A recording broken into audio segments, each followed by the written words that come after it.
자, 이제 오늘부터 갈라디아서 마지막 장인 이제 갈라디아서 6장 들어가서 3번 정도를 하면 이제 갈라디아서가 마치는데요. 이 갈라디아서의 하나의 핵심 결론은 딱 한 문장으로 하면 행함이 아니라 무엇으로 살라? 믿음으로 살라고 하는 거예요. 행함이 아니라 믿음으로 살라고 하는 거예요. 그러니까 믿음으로 산다고 하는 것은 무엇을 가지고 사는가 하면 육신으로 사는 게 아니라 육신을 의지해 사는 게 아니라 무엇을 의지해 사는 것이다? 성령을 의지해 사는 것이다.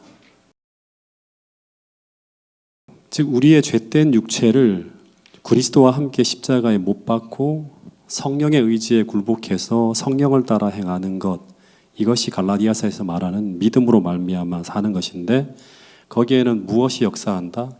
이 성령이 역사한다고 하는 거예요. 이렇게 행할 때마다 그 믿음으로 그 어떤 일을 행할 때마다 성령께서 함께 하시는 역사를 보게 된다고 하는 거예요. 그래서 갈라디아서 이제 5장 16절부터 25절까지에서는 이제 성령으로 행할 때 우리 개인의 삶에 맺어지는 성령의 열매에 대한 이야기를 쭉 하고 있는데, 이제 갈라디아서 5장 25절부터 갈라디아서 6장 6절까지 이야기는 뭐냐 그러면 성령을 따라 행할 때 나타나는 신자들과 다른 어떤 성도들과 이웃들과의 관계의 변화에 대한 이야기를 해요. 그러니까 첫 번째는 내 개인적으로 그 맺혀지는 성령의 열매에 대한 이야기를 하고 있다고 하면 25절부터 갈라디아서 6장 6절까지는 그 성령을 따라 행할 때 나타나는 성령의 또 다른 열매가 바로 뭔가 하면 다른 신자들과의 관계의 변화에 대한 이야기를 하고 있어요. 당시 갈라디아 교회 안에는 이제 율법주의가 퍼지기 시작함으로 말미암아 교회와 성도 간에 성령의 기름 부음이 사라져요. 그러면서 성도들 간의 사랑이 막 식어가고 있습니다. 그러면서 성도들 간의 관계에 많은 문제가 벌어지는 거예요. 그러니까 오늘 우리가 믿음으로 살지 않고 육신으로 살고 있고 이 교회 안에 성령이 역사하지 않으면 갈라디아서에서 벌어지는 이런 수많은 문제가 우리 공동체 안에서도 나타날 수 있다고 하는 거예요. 어떤 문제가 벌어지고 있었는가 하면 예수님 당시에 바리새인들의 모습에 나타난 그런 모습이 다시금 이 갈라디아 교회에 나타나는 거예요. 그래서 바울은 갈라디아 모든 교인들에게 이런 이야기를 합니다. 갈라디아서 5장 24절부터 26절까지의 말씀을 한번 같이 읽어보겠습니다. 시작. 그리스도 예수의 사람들은 육체와 함께 그 정욕과 탐심을 십자가에 못 박았느니라. 만일 우리가 성령으로 살면 또한 성령으로 행할지니 헛된 영광을 구하여 서로 노엽게 하거나 서로 투기하지 말지니라. 본문을 보면 우리가 성령으로 살면, 성령 하나님이 우리 마음속에 계시다면 우리는 성령으로 행하게 되고, 그러면 우리는 어떤 결과로 어떤 일을 한다? 헛된 영광을 구하면서 서로 노엽게 하지 않고 서로 질투하거나 투기하지 않는다고 하는 거예요. 이게 성령으로 살아가는 사람의 삶의 모습이라고 하는 거예요. 에베소서 5장 18절부터 21절에도 비슷한 말을 해요. 성령 충만함을 받으라 하는 명령의 결과가 어떻게 나타나고 있는가 하면 서로 사랑으로 화답하는 것과 그리스도를 경외함으로 피차 서로에게 복종하는 것으로 나타난다고 하는 거예요. 그러니까 이 두 본문에서 말하는 아주 중요한 교훈 중에 하나가 뭔가 하면 우리가 성령으로 행하는 삶, 성령으로 충만한 삶의 제일 큰 증거는 뭔가 하면 우리 자신이 어떤 방언을 하거나 어떤 신비적인 체험을 하는 것이 아니라 그냥 일상의 삶 속에서 주님의 사랑이 흘러 들어와서 우리가 다른 사람들과의 관계 속에서 주님의 사랑을 실천하며 살아가는 것, 이것이 바로 성령 충만한 삶의 제일 중요한 증거라고 말해주고 있는 거예요.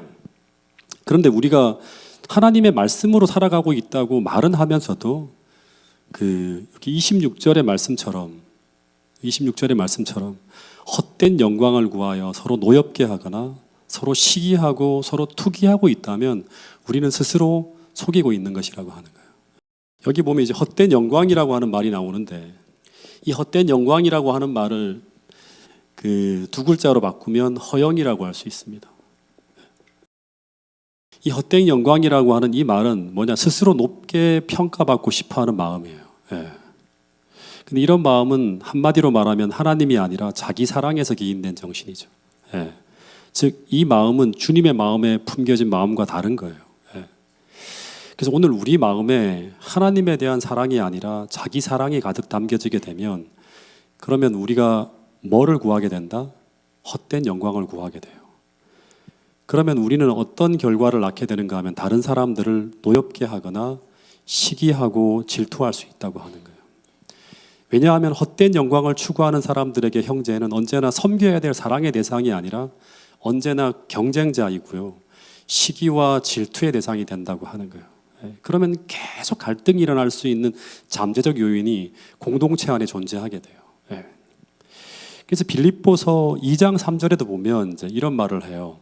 자, 여기 이 말씀도 같이 한번 읽어볼까요?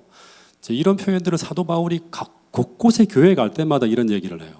같이 한번 읽어보겠습니다. 빌립보 교회에서도 비슷한 얘기를 했는데 같이 한번 읽어보겠습니다. 시작. 아무 일에든지 다툼이나 허영으로 하지 말고 오직 겸손한 마음으로 각각 자기보다 남을 낮게 여기고. 예, 여기 보면 여기도 헛된 영광, 이 허영이 공동체를 지배하고 있는 곳에는 언제나 뭐가 일어난다? 다툼이 일어난다고 하는 거예요. 예. 근데 이 허영의 반대를 빌립보서 2장 3절에서는 무엇이라고 말하는가 하면 이 허영의 반대말이 뭐예요? 겸손한 마음이죠. 예. 이 겸손한 마음을 구체적으로 사도 바울은 뭐라고 얘기하고 있어요? 여기서는요. 나보다 남을 더 낮게 여기는 마음이에요. 예. 근데 이 마음이 바로 어떤 마음인가 하면 이 빌립보서 2장 5절에는 이 마음은 어떤 마음이다? 성령께서 주시는 마음이고 빌립보서 2장 5절에서는 바로 그리스도 예수의 마음이라고 하는 거예요. 예. 그래서 이 헛된 영광과 참된 영광을 좀 비교해 보면 헛된 영광은 내가 영광 받고 싶어하는 마음이에요. 예. 무엇을 하든지 하나님이 아니라 내가 제일 중요해요. 성령을 따라 살지 않으면 우리는 십자가에 우리 자신을 못 박지 않으면 하나님이 아니라 교회를 다니지만 내가 제일 중요해요.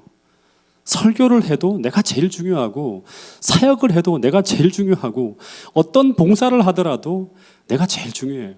그래서 이 헛된 영광이 그 마음을 가득 채우고 있는 사람은 언제나 나의 영광이 제일 중요해요. 내가 칭찬받아야 되고 내가 영광 받아야 되는 거예요. 이것이 안 될 때는 언제나 마음이 힘들어져요. 근데 그것을 사도 바울은 뭐라고 하는가 하면 허영이라고 하는 거예요. 허영. 그러나 참된 영광은 무엇이다? 나보다 하나님이에요. 그리고 나보다 남을 더 낮게 여기는 마음이에요. 여러분 지금 우리 마음 속에 내가 아니라 하나님을 정말 가장 중요하게 생각하고 있는지 한번 생각해 보시길 바랍니다. 그리고 내가 나보다 더 남을 낮게 여기는 마음이 우리를 지배하고 있는지 이 시간 한번 생각해 주시길 바랍니다. 이 마음은 성령이 주셔야지만 우리 안에 담길 수 있는 마음이에요. 다시 말해서 이 마음은 절대 자연스럽게 생겨나는 마음이 아니라고 하는 걸 결국 깨달아야 돼요. 근데 이 마음이 우리 마음에 품겨지게 되면 이 마음이 우리 공동체를 지배하게 되면 우리는 그리스도의 정신으로 연합되어지게 되고 그리고 우리의 모든 행위의 결과가 하나님께 영광이 돌아가는 그런 결과를 낳게 된다고 하는 거예요. 그리고 이런 공동체 안에 하나님은 무엇을 주시는가 하면 비전을 주세요. 비전. 이런 공동체가 될 때 하나님께서 그곳에 뭘 주시는가 하면 당신의 뜻과 비전을 나타내시게 된다고 하는 거예요. 근데 성령의 진입을 막고 있는 이런 육신적인 마음으로 가득 차 있는 성도들로 그 공동체가 채워지고 있다면 이 갈라디아 교회죠. 거기에는 그 어떤 하나님의 일도 행해질 수가 없고 더하여 하나님의 비전과 하나님의 뜻이 그 공동체 안에 나타날 수가 없어요. 우리가 하나님의 비전이라고 하면서도 생각하지만 그런 준비가 안 됐을 때는 그 비전은요 어떤 목사의 비전이나 어떤 우리들의 욕망을 하나님의 비전이라고 생각하며 추구할 수도 있어요. 근데 이 거룩한 비전은 어디에 나타나는가 하면 우리의 마음이 성령에 완전히 지배되어질 때 이 공동체가 하나님의 영광을 추구하고 서로가 서로를 더 낮게 여기는 그런 마음으로 하나가 되어질 때 하나님은 거기에 무엇을 주신다? 하나님께서 이루셔야 할 그 하나님의 뜻과 비전을 나타내 주신다고 하는 거예요. 성령으로 행하는 공동체의 또 하나의 모습이 뭔가 하면 이제 갈라디아서 6장 1절부터 6절까지 있는 말씀인데요. 자, 이 말씀을 한번 먼저 읽어보겠습니다. 오늘 여기까지만 할 건데요. 시작. 형제들아, 사람이 만일 무슨 범죄한 일이 드러나거든 신령한 너희는 온유한 심령으로 그러한 자를 바로잡고 너 자신을 살펴보아 너도 시험을 받을까 두려워하라. 너희가 짐을 서로 지라. 그리하여 그리스도의 법을 성취하라. 만일 누가 아무것도 되지 못하고 된 줄로 생각하면 스스로 속임이라. 각각 자기의 일을 살피라. 그리하면 자랑할 것이 자기에게는 있어도 남에게는 있지 아니하리니 각각 자기의 짐을 질 것이라. 가르침을 받는 자는 말씀을 가르치는 자와 모든 좋은 것을 함께하라. 여기 1절에 보면 이제 계속 이어지는 게 뭐냐 그러면 우리가 성령으로 행하는 자들이라고 하면 이 전제예요. 예. 그러니까 우리가 성령 충만함으로 살아가는 사람이라고 하면 전제가 있어요. 그러면 우리 주변에 그런 형제가 어떤 잘못된 일을 저질러서 영적인 어려움 속에 빠지게 될 때 그때 우리가 성령으로 행하는 참된 그리스도인이라면 우리는 어떻게 행하게 되는가 하면 본문을 보면 뭐라고 하죠? 신령한 너희는 하죠. 예. 이 신령한 너희는 어떻게 한다? 그러한 자를 어떻게 한다? 바로 잡는다고 하는 거예요. 이 신령한 너희라고 하는 이 말은 어떤 의미인가 하면 너희가 성령의 지배를 받고 있는 자라면 당시 갈라디아 교인들은 그렇지 못했죠. 예. 성령의 지배를 받고 있는 자라면 너희는 그런 사람을 이렇게 바로잡을 수 있을 것이라고 말하고 있는 거예요. 어떻게 바로잡는가 하면 이 본문에 보면 온유한 심령을 가지고 오라고 하는 말이죠. 예. 이 온유한 심령을 가지고 그를 바로잡는다고 하는 거예요. 그래서 우리가 어떤 잘못된 사람을 바로잡기 위해서 그 사람을 대할 때 우리는 내가 지금 성령을 힘입어 그 일을 행하고 있는지를 우리는 확인해야 되거든요. 성령께서 우리 안에 없으면 그런 사람들을 함부로 우리가 충고한다고 나서다 보면 스스로 시험에 또 빠질 수가 있다고 본문은 얘기하고 있어요. 근데 지금 내가 성령을 힘입어 그 일을 하고 있는지 어떻게 확인할 수 있는가 하면 지금 그 사람을 대할 때 내가 진짜 성령이 주시는 그 마음을 가지고 온유한 마음으로 그를 대하고 있는지 아닌지를 우리가 통해 확인할 수 있어요. 그렇지 않다면 우리는 함부로 말하면 안 돼요. 과거 오래전에 제가 목회 초년 시절인데요. 열정이 아주 넘칠 때였어요. 2년 동안 어떤 한 분을 계속 주목해 보게 되었는데 그분이 똑같은 잘못을 2년 동안 계속 저지르면서 계속 사람들을 시험에 들게 하는 거예요.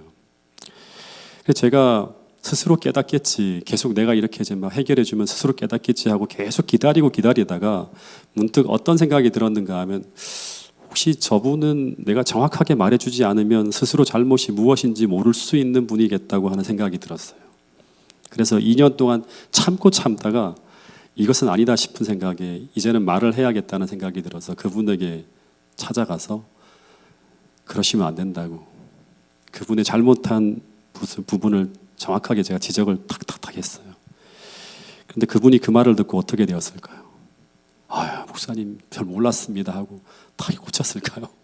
네, 예상하시겠지만 그때 제가 신령한 사람이 아니어서 그런지 그 목회자의 한마디에 완전히 이분이 절망해서 교회도 안 나오시고 중리산의하면서 제가 찾아갈 때마다 집안의 모든 방마다 다 커튼을 치고 목사님 나 이제 어떻게 하면서 막 힘들어하는데 근데 제가 그분을 회복시키기 위해서 얼마나 오랜 시간을 에너지와 시간을 소비했는지 모릅니다. 근데 그때 제가 그 목회 초년 시절에 제가 배우게 되었던 것이 무엇인가 하면 제가 그분의 신앙을 바로잡아주기 위해 했던 그 한마디가 그분을 살리는 것이 아니라 도리어 그분을 완전히 회복 불능으로 만들 수 있었다고 하는 생각을 하게 되었어요. 그래서 이런 문제에 빠져 있는 사람들을 우리가 대할 때 첫 번째 우리는 이런 생각을 버려야 돼요. 이런 착각을 버려야 돼요. 절대로 올바른 말, 정의로운 말이 그 사람을 올바르고 정의롭게 만들 수 있다고 하는 착각을 버려야 된다고 하는 거예요. 왜냐하면 문제에 빠져 있는 사람의 거의 90%가요. 스스로 자신이 무엇을 잘못하고 있는지 이미 알고 있기 때문에요. 그래서 우리는 말로 그 사람을 고치려 했다가는 거의 실패한다고 하는 사실을 기억해야 돼요. 그래서 그 사람의 마음속에 있는 이 죄를 건드리는 일은요. 굉장히 예민한 영적 공구를 가지고 그 작업을 해야 되는데 근데 그 영적 도구 중에 하나가 바로 뭐다? 온유한 마음이라고 하는 거예요. 여러분 이 마음을 이 이야기 이 단어를 진짜 깊이 우리가 생각을 해야 돼요. 온유한 심령도 그냥 우리 마음에 있는 온유가 아니라 무슨 온유다? 신령한 온유예요. 신령한 온유. 이 신령한 온유라고 하는 것은 뭔가 하면 성령을 통해 생겨난 사랑의 마음인데 이 마음은 무슨 마음인가 하면 그리스도 예수의 마음이라고 하는 거예요.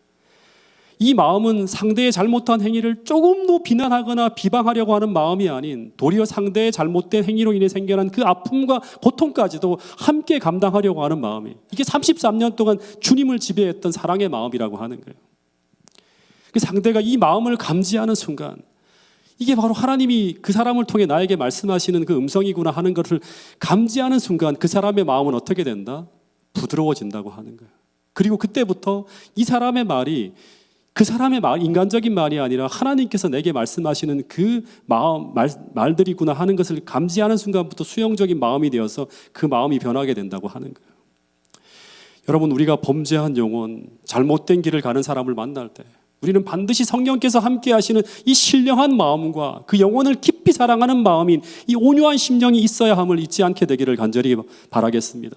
그래서 그것이 우리 마음에서 확인되어질 때 그때 우리는 주님을 대신해서 주님의 마음으로 그 병든 영혼을 어루만질 수 있다고 하는 사실이에요. 그리고 2절에 보면 성령 충만한 사람은 또 하나 성도들 간에 이런 열매를 거두게 된다고 합니다. 여기 보면 2절에 보면 서로의 짐을 져주는 거예요. 너희가 서로의 짐을 서로 지라. 그리하여 무엇을 성취하라? 그리스도의 법을 성취하라고 하는 거예요. 재림교회는 그리스도의 법을 바로 세우는 교회예요. 무너진 거죠. 그런데 어떻게 그리스도의 법을 성취하는가 하면 너희가 서로 짐을 짐으로 말미암아 그렇게 한대요. 근데 이것이 성령을 따라 살아가는 사람들의 삶의 특징이라고 하는 거예요. 성령께서 그 사람의 삶을 이끌고 있을 때 나타나는 성령의 사역의 모습이 바로 뭔가 하면 서로의 짐을 져주는 거예요. 근데 어떻게 서로의 짐을 지게 되는 것이 그리스도의 법을 성취하는 것이 될까? 갈라디아서 5장 14절에 보면 이런 말씀이 있어요. 같이 한번 읽어보겠습니다. 시작. 온 율법은 내 이웃 사랑하기를 내 자신같이 하라 하신 한 말씀에서 이루어졌나니 온 율법은 내 이웃 사랑하기를 내 자신과 같이 하라 하신 한 말씀에서 이루어졌다고 합니다. 이 말씀을 보면 이웃을 사랑하는 것이 그리스도의 법을 성취하는 거죠.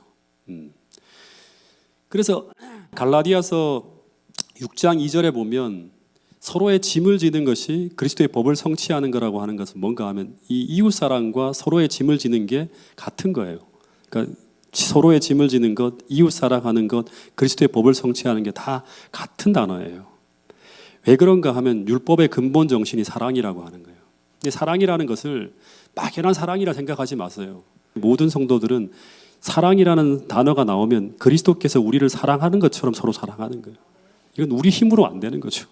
성령께서 역사해야지만 충만한 능력으로 우리를 지배하고 있어야지만 가능한 거예요. 근데 그 사랑이라고 하는 것이 어떻게 구체적으로 우리 삶 속에 나타나야 되는가? 본문을 보면 어떤 영웅적인 자기 희생을 통해 나타난 것이 아니고 어떻게 보면 굉장히 평범하고 사소한 이야기를 하고 있어요. 여러분, 성령 충만함을 위대한 일을 성취하는 것만 생각하지 마세요. 굉장히 사소한 부분 하나하나를 우리에게 체크해주고 있어요. 여기 보면 그 사랑이라고 하는 건 뭐냐 그러면 단지 이웃의 아픔과 슬픔과 고통의 짐을 서로 지는 거예요. 굉장히 평범하고 사소한 일을 통해서 그것을 실천할 수 있다고 이야기하고 있어요. 이것이 안 되면서 뭔가 큰 하나님의 역사를 꿈꾸는 것은 그것은 어떻게 본다 그러면 어불성설이에요. 우리가 어떤 어린이나 어떤 노인이 무거운 가방을 들고 가는 것을 볼 때 정상적인 그리스도인이라면 어떤 마음이 들까요? 그것을 들어주고 줘야겠다고 하는 마음이 정상적으로 들겠죠. 건강한 마음을 가지고 있다면. 마찬가지로 어떤 사람이 마음이나 생각에 아주 무거운 짐을 지고 있는 것을 볼 때 우리는 동일하게 어떤 마음을 갖게 되는가 하면 오늘 우리의 마음속에 그리스도 예수의 마음이 있다고 하면 그의 곁에 가서 그의 짐을 나누어 지고자 하는 그런 마음을 가지게 된다고 하는 거예요. 그런데 바울은 그것이 바로 그리스도의 법을 성취하는 사랑이라고 해요. 이런 이야기를 하면서 사도 바울이 3절에 이런 하나의 결론을 짓는데요. 참 제가 이 말씀 보면서 많은 생각을 하게 되었어요. 요 3절 말씀만 한번 보면서 한번 읽어볼게요. 3절만, 4절, 5절은 6절까지 읽지 않고 3절만 시작. 만일 누가 아무것도 되지 못하고 된 줄로 생각하면 스스로 속임이라. 예, 이게 뭐냐면 누가 아무것도 되지 못하고 된 줄로 생각하면 스스로 속임이라고 하는 거예요. 당시 갈라디아 교인들은 굉장히 수준 높은 신앙생활을 하고 있다고 생각을 하고 있었어요. 다 율법주의에 빠져 있었죠.